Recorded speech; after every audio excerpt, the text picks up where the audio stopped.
Hi, I'm Jarrett Hiebert with Dennison Yachting. We're here in Aventura, Florida for a walkthrough on this beautiful 2010 85-foot Aicon Flybridge.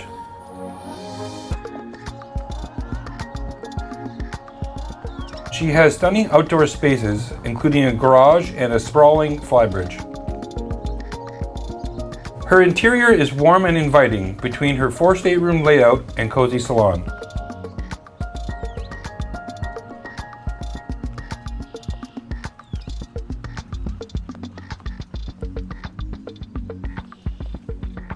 Blue Ocean stern is the first giveaway that she was designed to engage guests with the outdoors. She has a teak swim platform that's just above the waterline. She's even equipped with a garage, so any of the toys that you use in the water, be it a jet ski or dive tanks, are within arm's reach. This European-style transom has stairs to both port and starboard. At the foot of the starboard stairs are her shore power connections, and a few steps up is her passerelle. The aft deck on board is eye-catching but subtle. The more you look around, the more nuance you pick up on. The overhead is a beautiful hardwood that absorbs a lot of the glare from the water. Aft is a wide dinette. This can seat 10 guests. There are teak steps up to the flybridge on the starboard side. Centerline is a floor-to-ceiling glass door with no visible framing. Forward on the port side is an aft docking station. And immediately forward of this is the primary engine room access. Now in the engine room, we can see her twin-man V12s, each with 1800 horsepower. With an engine room this wide, it can really help with servicing the machinery. Flanking these engines, we have a pair of Kohler generators, each 25 kilowatt. Aft in centerline is her Seakeeper Stabilizer, which assures a smooth ride every time. When you aren't at anchor and taking it slow, Blue Ocean can reach speeds of 27 knots when the time comes. If you're not in a rush, she cruises comfortably at 24 knots, but runs most efficiently at 10 knots. At this speed, she has a range of 1,100 miles. The profile of this 85 Aicon is just the right amount of interesting. The way the salon windows stretch to midship and the size of the hull port windows definitely grabs your attention. Stainless railing and high bulwarks allow you to pass safely from the bow to the stern. This brings us to the bow. She offers a few ways for anyone on board to experience the outdoors between her large sunpad and bench seat. I love her light brown upholstery and the teak. Like we saw on the aft deck, these colors are a lot easier on your eyes when it's bright out. Forward of the lounging space is her ground tackle, which is concealed below the deck. She's also equipped with a pair of bow anchors.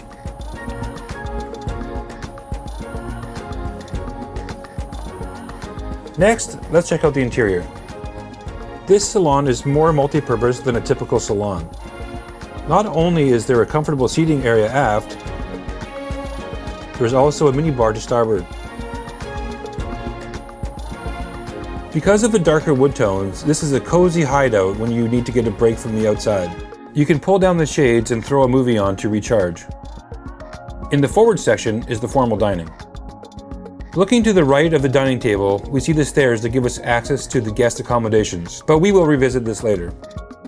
Sticking to the port side, let's take a look at the galley. The way this galley is built is to provide privacy for the guest, but also give the crew a private space to work. There's plenty of storage space for provisioning, and almost all the galley appliances are made by Miele. There's a 4-burner cooktop, an oven, a dishwasher, and just beyond the sink is a fridge and freezer. Just forward of the galley is the lower helm. This helm area has a captain's nook for any guests wanting to join in. This also serves as a space for the captain to debrief the crew. At the helm is everything you need to run this yacht. It's centered around a pair of Garmin 7616 touchscreens. To port are a pair of ACR searchlight controls with their bonding engine monitors just beyond. Here is your autopilot and bow and stern thruster controls.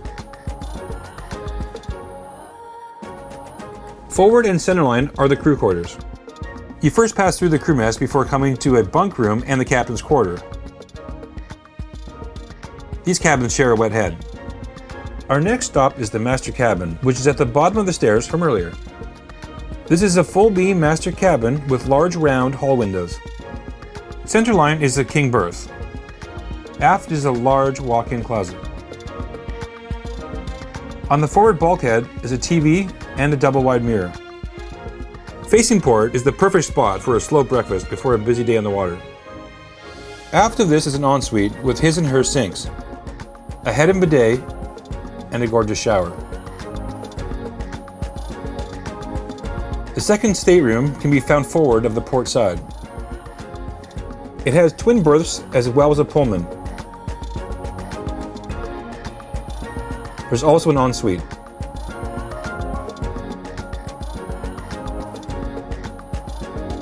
Her third stateroom is on the starboard side and is nearly identical to the last one we saw.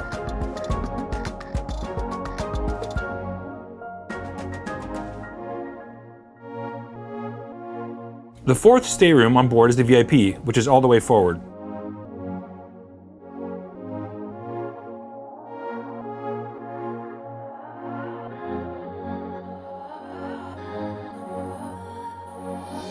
Let's head back up and make our way back to the Flybridge.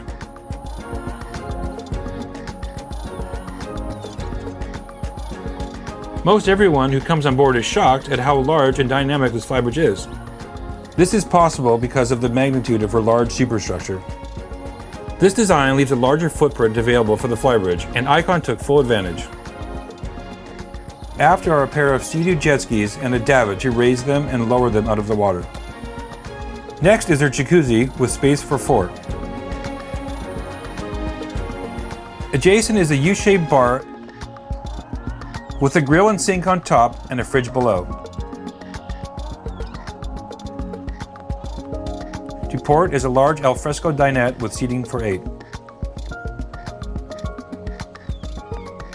Finally, we arrive at the upper helm, which is next to the sun pad. The Flybridge is covered by a convertible hardtop, which offers the benefit of being usable in almost any weather in tropical regions. It's hard to believe that so much is packed into this Flybridge, but that is far from being cluttered. Everything about this boat caters to large groups, in a way that leaves them feeling carefree and focused on enjoying their loved ones.